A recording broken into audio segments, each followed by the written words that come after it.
Welcome to another episode of the Network for Financial Crime Prevention podcast.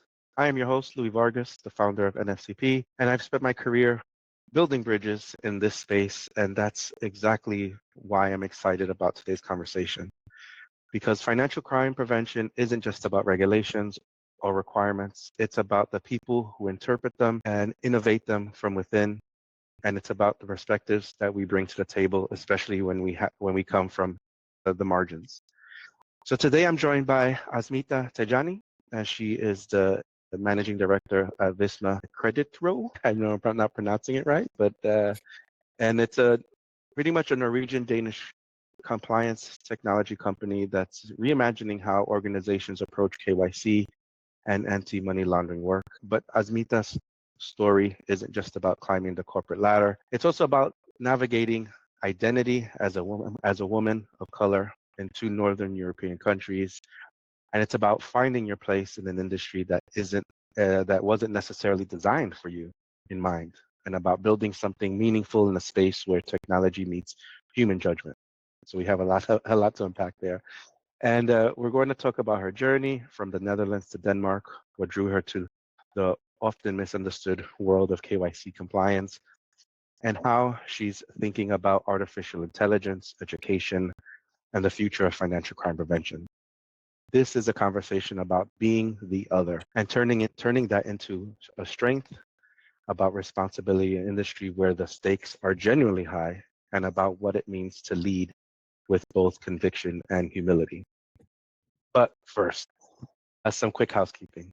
If you're not a member of NFCP yet, you can sign up via our website, which is nfcp.info. Please follow us on LinkedIn and subscribe to our podcast, either on Apple Podcasts, Spotify, or YouTube. Our community exists for you, those that work in the risk and compliance and fin crime areas in any industry. Keep in mind, we are only sharing our personal thoughts, and in no way what we say today should be taken as legal advice. So with that, without further ado, Asmita, we welcome you to the podcast. Thank you very much, Louis. I'm happy to be here to join you, and thank you very much for the very nice intro. I know it was a mouthful, but I felt like it was necessary. But yeah, thanks again for joining us. I really appreciate it. So just to kind of kick things off, you were born in the Netherlands and later migrated to Denmark. Can you take us back to the beginning and tell us what initially drew you away from the Netherlands, and what were you hoping to find in Denmark? So that's a good question because I actually found a Dane. I was very happy back in the Netherlands. I have my family and friends there. I had a good job, but I came to visit a friend here in Copenhagen and met this guy in a club, and we became really good friends. We hit it off, and then years later we realized that we had more than just some friendship. So we started long distance, luckily not that long, between Holland and Denmark. And then in 2009, we got married, and he swept me away from Netherlands to Denmark. So that's actually the main reason I left my home country. Yeah, that great story. I mean, it's not, I guess, unique in that way, because every time I meet people here, they always assume I'm married to a Dane. They're like, that's the first question. Yeah. You're American? Are you married to a Dane? It's like, no, I came for a job. Oh, okay, that was the second thing we're gonna ask you. Exactly. Yeah, but you came for love. Very cool. And like you said, it's also close to home. So if you want to pop back over, it's not a long trip. No, luckily not. I just came back 2 weeks ago, so I'll be there soon again. Nice. Yeah, Amsterdam. I haven't explored the Netherlands that much, but Amsterdam is definitely one of the coolest cities I've been to. I want to do a bit more exploring, like to the some of the suburbs like Utrecht and Haarlem. I mean, also because I've heard great things, but also being from New York City, we have those roots to New Amsterdam.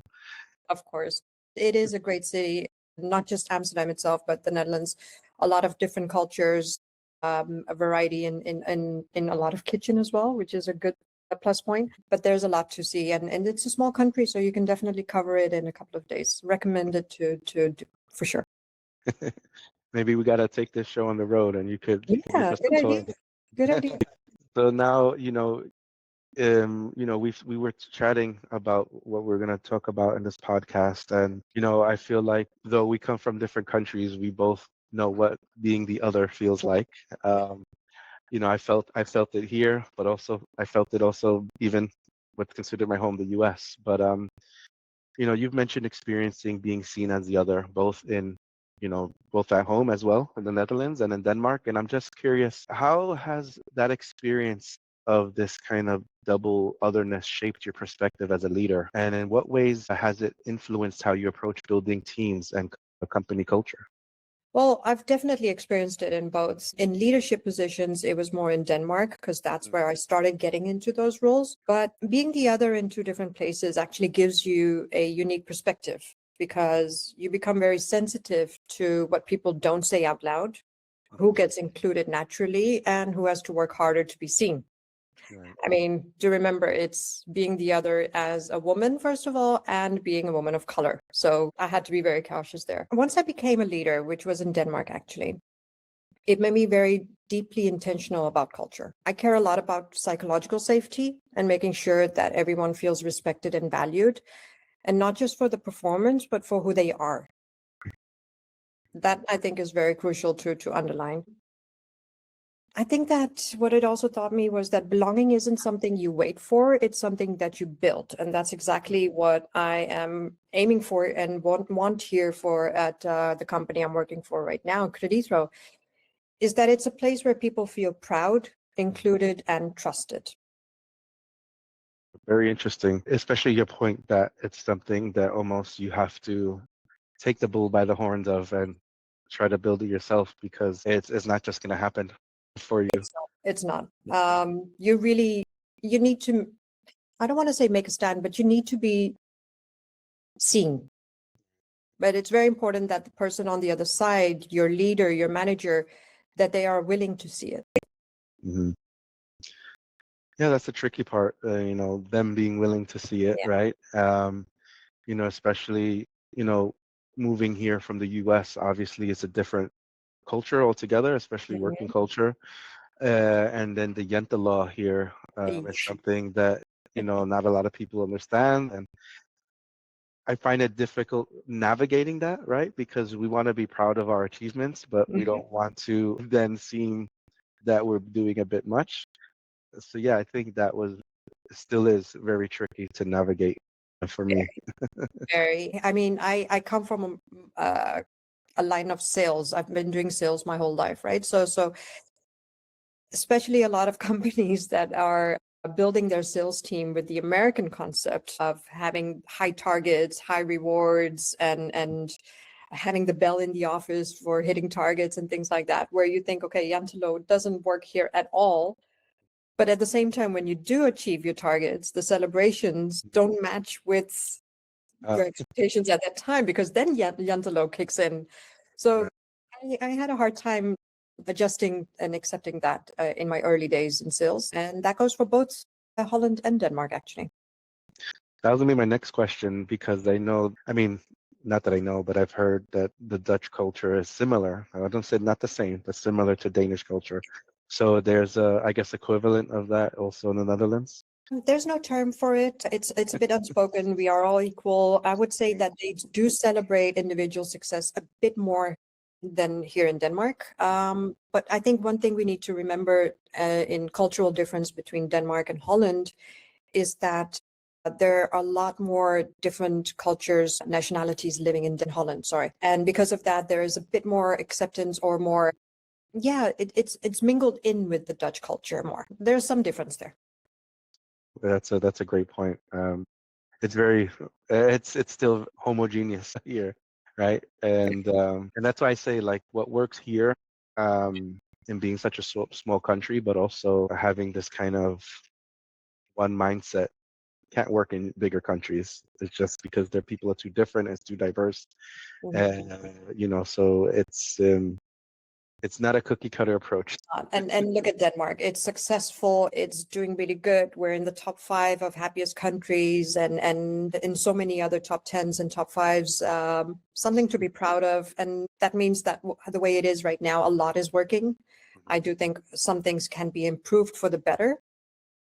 But that's something that I think with our experiences, with our feedback to the right people, hopefully we can have some influence for the future generations. Yeah, definitely. So shifting gears a bit, the financial compliance sector hasn't historically been known for diverse leadership. And as a woman navigating the space, what were some of the unspoken barriers you encountered on your path to becoming a managing director, and what strategies did you develop to overcome them? Well, there are definitely some barriers, but they are rarely written down, but you feel them. So being underestimated, having your confidence questioned, or being expected to prove your competence repeatedly, or even being judged differently for the same leadership behaviors, that's something that I definitely have experienced. What helped me was building a combination of credibility and clarity. So being prepared, being consistent, learning to communicate with confidence, even when I didn't feel it yet. I also learned that you don't need to become hard to be taken serious. Actually, it's the opposite. The more you raise your volume, the less people start listening to you. So you just need to be clear, direct, and grounded. And then you can then from there lead with empathy and still be decisive. I think that that balance has become a part of my leadership style. I feel like a lot of things you mentioned, though, are more kind of personality traits. So I feel like it was already in you because I've met a lot of people who might say those things, but they can't perform those things. But for you, it seems really genuine. So I think it's more just finding the right approach, as you said, for the individual. But yeah, I mean, I think it's more difficult than what it sounds like from what you said to kind of have that approach. I mean, it took some time. It takes time to find the balance. And what I can say is that let's say in the last 10 years in a leadership role, and only just a year, a bit more than a year in the MD role, in the past, I've taken in a lot of feedback as well from my teams. And one advantage that I had is that some of the teams that I've led, it was a very multicultural team. So I had responsibility for salespeople that were focusing on other countries in Europe, but Denmark. And that's where I also got to learn about the culture and how different cultures, how you want to approach them and manage them, coach them. But the other way around as well. Like, so we do have one-on-ones, but it was very important for me to learn from them what they want from me. And I think that's one difference I would say from some other leaders I've worked with or have met over my years here in Denmark that are not that willing to do that. So one advice to anyone who's listening in a leadership role who wants to improve when it comes to working with cultures, different cultures, is definitely ask questions of what you can do to improve, and take that in. Yeah, very, very well said. Yes, being open to that advice and not trying to, which is difficult, get defensive about it, but being open-minded and trying to figure out practical ways to implement it. Yeah. So yeah, Exactly. definitely. So now the world of KYC. So Asmita, I know this is, I know when I first approached you about doing this with me, you're like, I don't know, like this is really not my world, even though I'm in it now. I'm not not really a practitioner, but I think your views are very valuable because you bring to it from the vendor perspective. And we have to, the users have to be very trusting of the vendor side. And I struggle sometimes with that dynamic between the user or the customer and the vendor, right? To me, it's a partnership, and that's the only way it could work. But a lot of times it feels more like a sparring match, or who can get over on the other one. Mhm. Or at least that's the perception from one side or the other. But yeah, I'm just curious, looking at it from the practitioner side, most people just stumble into KYC compliance rather than seeking it out. Yeah, I'm just curious, like, what was the moment or experience that drew you specifically to this field? And was there a particular challenge or problem you saw that made you think this is where I want to be? Well, you kind of mentioned it as well, that people don't really stumble upon KYC on purpose, and neither did I. I didn't grow up dreaming about KYC. I honestly didn't even know what it was until a couple of years ago. Actually, I was a couple of years ago looking for a new job, and I saw this posting for head of sales here at Creditro, focusing on managing the sales team for KYC solution. As any other person before an interview, you prepare. So I did my reading, and I realized that it's compliance. KYC isn't just paperwork. It protects society, it protects vulnerable people, and it protects businesses from being exploited. So I went into the interviews and spoke a lot about the why behind it, why the company was built up, how are you presenting this, like other companies doing like a call center job where you're just trying to push through a solution, or are we talking about the reasoning behind why they need to look into this? Apparently I asked the right questions because I got the job at that time. And once I got in, I, of course, dive more into learning more about not just KYC, but more about the customers and the processes. For me, it's important to understand the why behind everything. So I understand KYC and AML, their legal requirements. I understood Creditro had a product, they have a platform that can help, but I needed to understand what the value was and what is it bringing to the customers. And that time I felt that the market was still very new. They were just being introduced to the law, and we had to focus a lot on education. So we focused a lot on explaining how our solution could help them, what's the value, and it can make their process smarter. And it was that's how I got into it, and that's still one of the foundations that we focus on here, and that is how can it help you? Not only will it solve your compliance issues, but what else can it take away for you? How can it make your compliance work suck less, basically? So yeah, that's kind of how I got into it. Interesting. KYC in, I guess, the practice of it has been around a long time, and also has been, is continuing to transform dramatically, especially over the past decade. And I think in the Nordics, it's on a slightly different trajectory or timeline than the rest of the world. And I'm just curious from your vantage point, what do you see as the most critical shifts that people outside the industry don't fully understand yet? That's a tough question, I would say. I think the biggest shift is that KYC is no longer just a one-time process. It's continuous. It's not just check the identity and move on. It's ongoing monitoring. It's risk updates. It's documentation requirements. What else? There's the expectations of proactive control. A lot of people outside the industry don't understand the complexity behind that. They just know KYC, it's a process, you need to do that. Maybe they had to go through it once themselves with their bank or something and don't realize the few steps that they took, what actually lies behind that, right? So, and we need to make sure that we're on top of that. So it's maintaining the right controls over time, documenting decisions, maintaining the right control, keeping risk assessments updated, and being able to prove compliance when it's needed. And for that, you need to make sure that you have a strong system partner. It's not something that you can get away with by doing it manually anymore. And I think that that's also something when it comes to smaller businesses that they're realizing and know that now. So be it Creditro, be it any other tool, as long as they're doing it, to make sure that they have the right data, that they're doing the right checks, that they have, that they're prepared if the government comes by for an audit, things like that. So it's something that takes some to explain to the people that are outside of the industry, I would say. Yeah, it makes total sense. I mean, the only thing I would add is that, there's been some pressure based, from the government, both on the EU and also local governments, to make sure that companies get it right. And also the local competent authorities are getting smarter about these things. So they're not just, ticking the box to say, okay, you do have a KYC process in place, but now they're asking deeper questions. They want to see evidence. And, a lot of companies, they can't afford the reputational risks that would be involved with, receiving a fine, or even just receiving a slap on the wrist notice in the media saying, oh, this company has lax controls. So I think that's also a big part of it.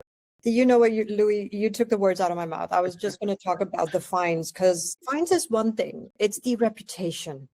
I mean, we're seeing it more and more on the news that this bank or this law firm or this accounting firm got X million in fine. They can pay that. But the reputation, the damage to the brand, that's something that we tell our customers it's not worth it to take risks. Right. You know, the fines, I think now a lot of companies plan for it, to be quite honest. They don't come out and say it, but you know, they budget for it. Yeah. But yeah, the reputational damage and risk is something that I feel, because you can't quantify it, some companies are very risk adverse when it comes to that, but some of them are more willing to take risks because they're like, well, we haven't showed, there's no proof to show that they're going to come after us in a certain way, but we've seen it in both ways, right? And especially with the law firms now, image branding is most important for them. And as you know, there are more and more compliance requirements to the legal segment. So I can see the shift between how it was back in the day when KYC was introduced, especially for the AO segment, when it came to accounting and everything. It took a long time in educating and a long time when companies started implementing system partners tools to do KYC, until the government came for their audits and started first giving them a slap on the wrist and then the fines, right? But if we look fast forward to now, it's going way faster, especially in the legal. Now they don't have the same leeway, basically. They're going in and immediately are giving them the fines as well. So it's ramping up, it's going faster. And that's also, when talking about the evolution of KYC, I think that's something that we need to be prepared for, because it's not just these segments, there are more coming in the years ahead. Yeah, I agree 100%. And I think it especially hits harder when, you know, like the Nordics, is built on a society of trust, right? It's not like the US where we don't trust anybody innately, and then you build trust. Here, it's the flip side, where you have all the trust and you lose it as time goes by. With that in mind, the different kind of lens or focus, I agree with you 100%. Companies, they want to get it right the first time. Yeah. Yeah. I mean, we've already talked a bit about the knowledge gap and how we have to address that, and the ways you've already kind of laid out some ways that you would attack it. And one of those ways, I guess I want to dig into a bit more is, you know, how do you instill a sense of educational responsibility in your team? What does it look like in practice when your team takes on this kind of educator type role to their clients, or maybe even internally? Well, we build it into how we work. So we don't just deliver a tool, but we help our clients understand the why, as I mentioned before, why it matters, and also how to do it properly. So in practice, that means that we provide training, clear guidance on our websites. We have templates within the tool already to help them set up. We have proactive communication. So we have our newsletter, but also communication to our customers when there are any changes in regulations or within the platform on doing something even easier or faster. We make sure our team feels confident in explaining the why and not just the how. So we ourselves make sure that we keep educated as well. We reach out to experts in the field to get workshops ourselves. We're part of some of the organizations in Denmark here and attend the events with what we call here the Finanstilsyn, or the other, what would you call that, governmental institutions that do these audits and everything, to make sure that we know what's coming. We're part of those panels and those conversations to give our input and feedback as well when it comes to future legislation. So we try to stay on top of that. And I would say that one of the things that we're proud of here at Creditro is that over the years, we have built that trust of being the thought leader in this. So yeah, we want to make sure that the information and the knowledge that we have, that we pass it on to our customers, and that our clients feel empowered and not overwhelmed. Yeah, that's definitely key. And it's a great that you take that approach, because I feel like there are other companies out there that it's all about the sales game and they promise the world, but then they don't deliver, or they take the client on the journey with them. And it's almost like they're left to their own devices. And of course, then it doesn't work out as planned because they don't know. So that's a great approach. And I guess, to maybe pinpoint more about that, about the technology and the trust aspect. Of course, now we're going to bring AI to the table. So as AI systems take on more responsibility in identifying in the identity verification and risk assessment of the world, how do you balance efficiency with the need for human judgment and accountability? And in your interpretation, where should the line be drawn?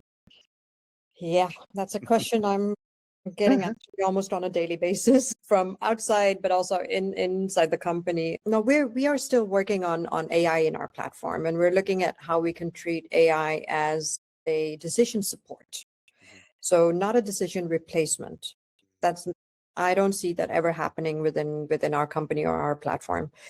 I mean, yeah, sure, efficiency matters, but accountability matters more. A human must remain responsible for high-risk cases or exceptions, and of course, final approval where consequences are significant. So we believe that the line should be drawn where errors would create real harm, either to customers or the company or the society. So again, AI can recommend, but humans must own the outcomes. So like our platform collects all the information that empowers the human decision making at the end of an assessment, and I don't see that changing.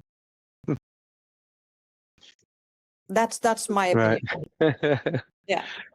That sounds good. Hopefully it goes to plan. But with that said, I'm just curious. Then what keeps you up at night when you think about the future of KYC compliance and technology?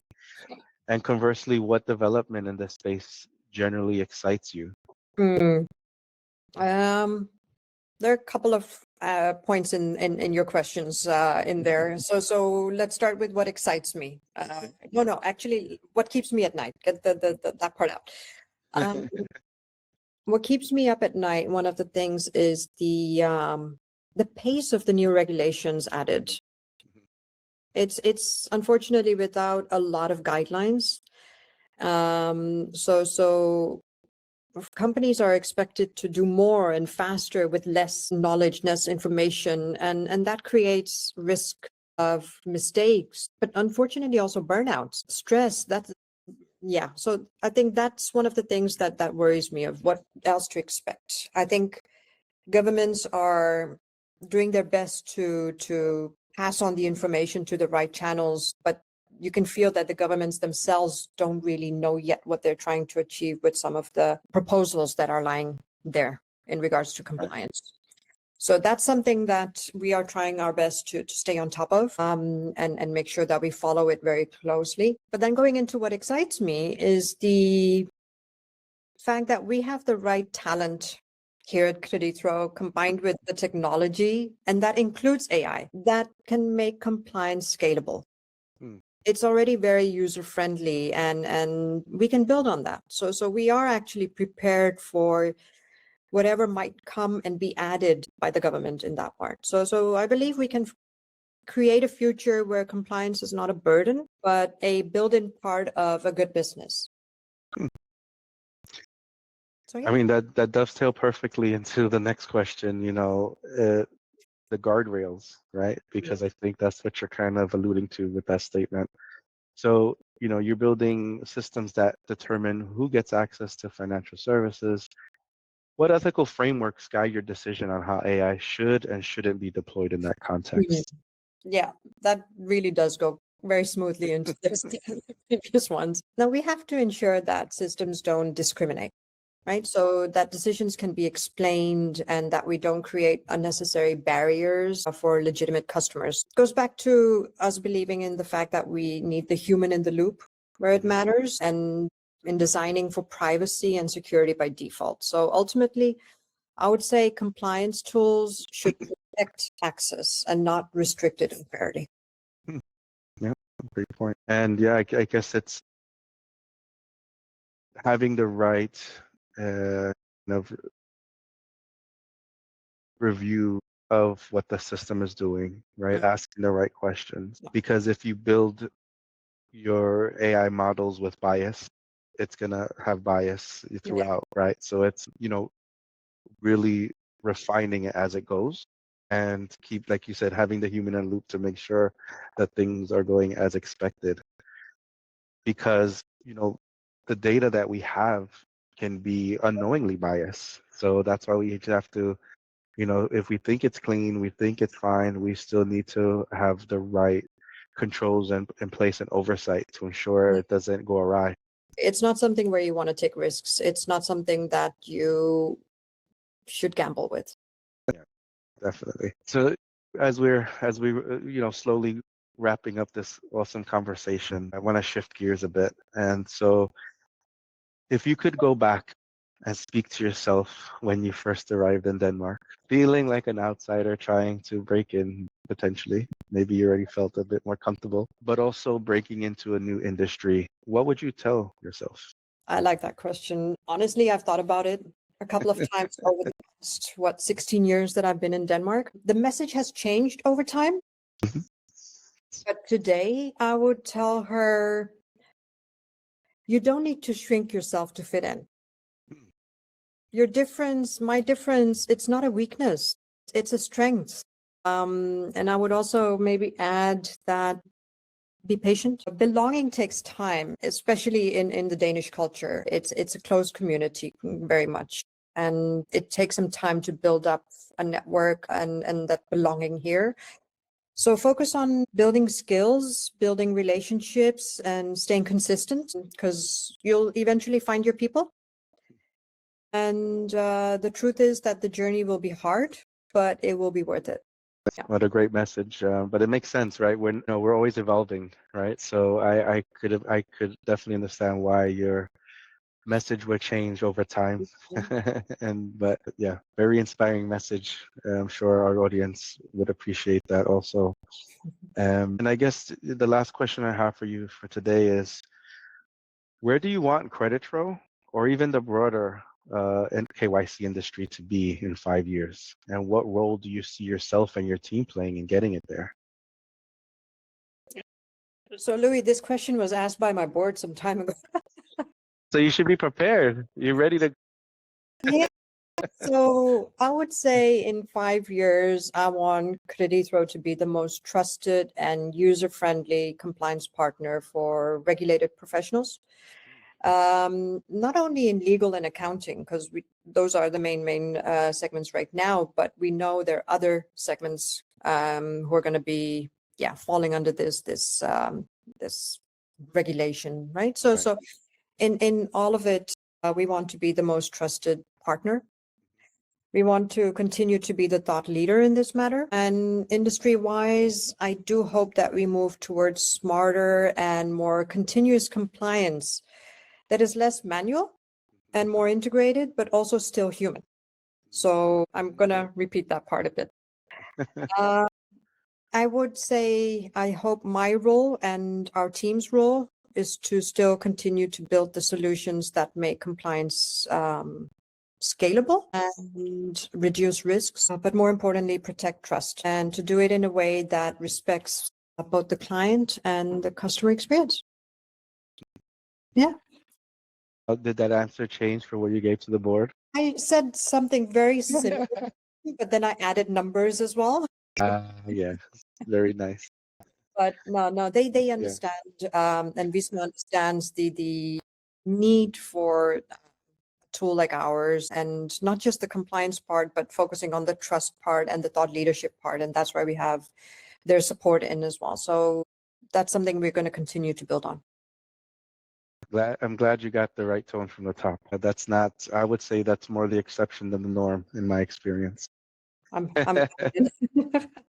So with that, Asmita, I want to thank you again for joining us. This has been one of those conversations that I think people will need to sit with for a while. You've given us a lot to think about, not just about KYC compliance or AI or regulatory frameworks, but about what it means to build something when you're working against assumptions, when you're translating between worlds, and when you're operating at the intersection of efficiency and ethics. And I think what strikes me most is this idea that you and your team see yourselves not just as service providers, but as educators. That's how I see myself as well. That's why I think it resonates so well with me. And that's the kind of shift we need more in this space, moving beyond the transactional to transformational. For those listening who want to learn more about Visma Creditro or connect with Asmita, you can find her on LinkedIn or visit creditro.com. And if this conversation resonated with you, if you're thinking about the future of compliance technology or struggling with your own experiences of being the other in financial services or whatever industry you're in, please reach out.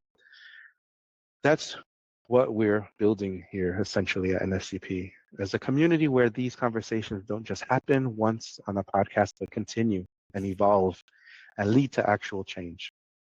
You can find us at nfcp.info, connect with me on LinkedIn, please. We'd love feedback, or email us directly at info@nfcp.info. We've got virtual, in-person events coming, so bear with us. We have with more thought leadership pieces from practitioners around the globe, and a growing network of people who understand that financial crime prevention is a shared responsibility and not that it's better when we, and that it's better we do it together.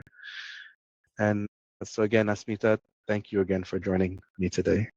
Thank you very much for having me, Louis. And until next time, stay vigilant, stay informed, be brave, and keep pushing the boundaries of what's possible in compliance and financial crime prevention. This has been the Network for Financial Crime Prevention podcast.